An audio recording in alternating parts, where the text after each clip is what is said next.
Želja lastnikov stanovanja v Šiški je bila, da bi oblikovanje odzvanjalo čas, v katerem je bil blok zgrajen. Ker je stanovanje majhno in namenjeno krajšim obdobjem bivanja, so bili lahko arhitekti toliko bolj inovativni pri opremljanju in drzni z barvami.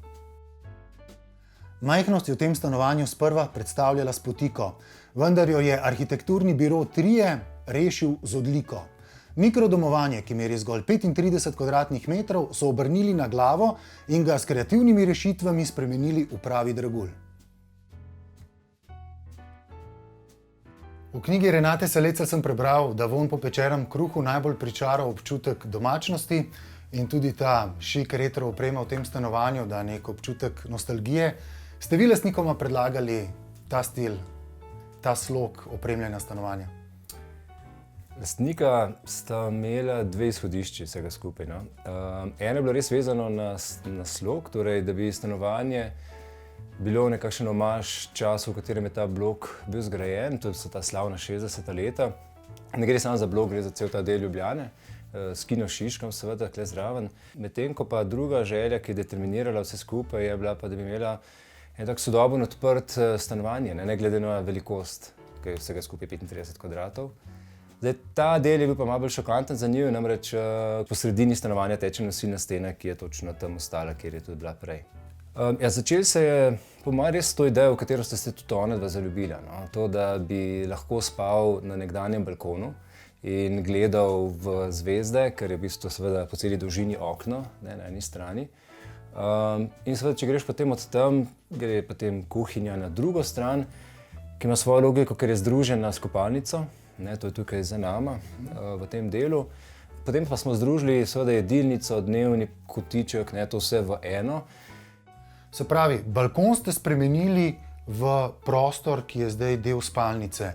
Vmes ste podrli steno, kako je s toplotnimi mostovi, z izolacijo? Ja, del spalnice, pravzaprav to stanovanje nima vrat, ne, razen kopalniških.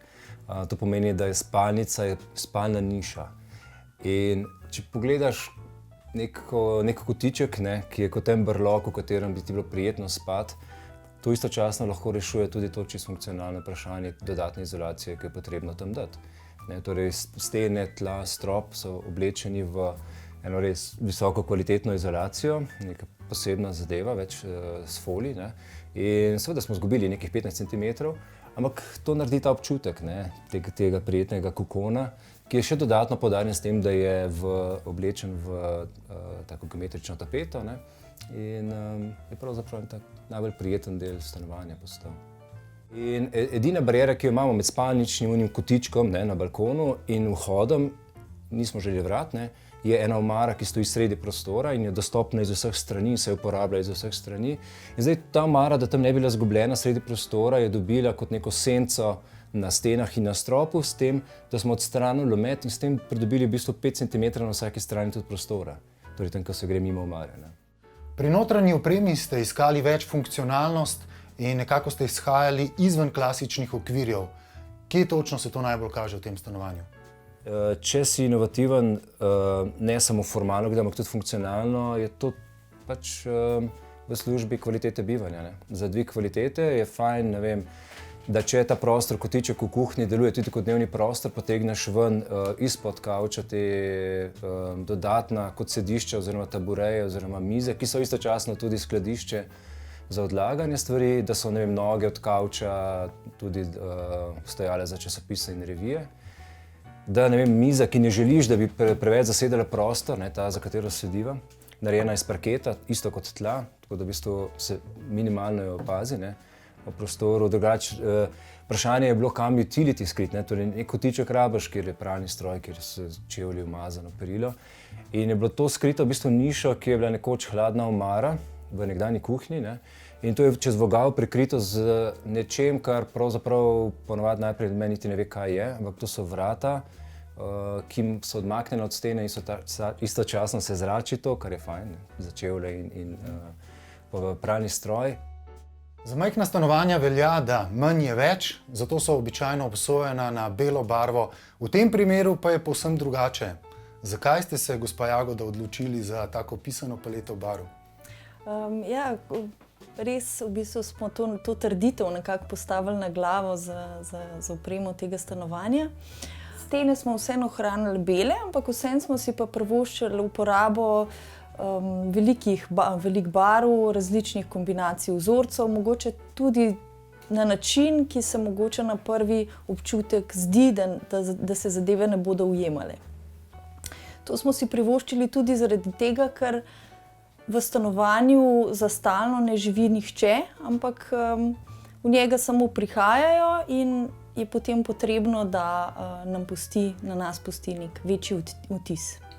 Kavč je vsekakor eden od poudarkov, kjer smo si res privoščili široko paleto različnih tekstilov. Potem morda tudi tele ročke so zanimive, ki je vsaka drugačna, keramične. Želeli smo uporabiti čim več slovenskega dizajna. To je produkt studia Gego Design. Potem imamo še druge slovenske izdelke, kot je tale luč studia Drevo. Potem izdelke Milanke Fabjančič in seveda stol Moskito Nika Kralja. Zanimiv likovno-grafični poudarek sem videl tudi v kopalnici.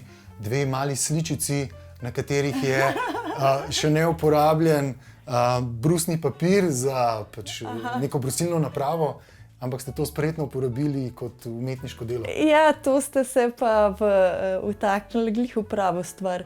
Mislim, da sta tam dve napake na steni, ki jih je bilo treba nekako v zadnjem trenutku skriti in smo potem to naredili z tem elementom slik.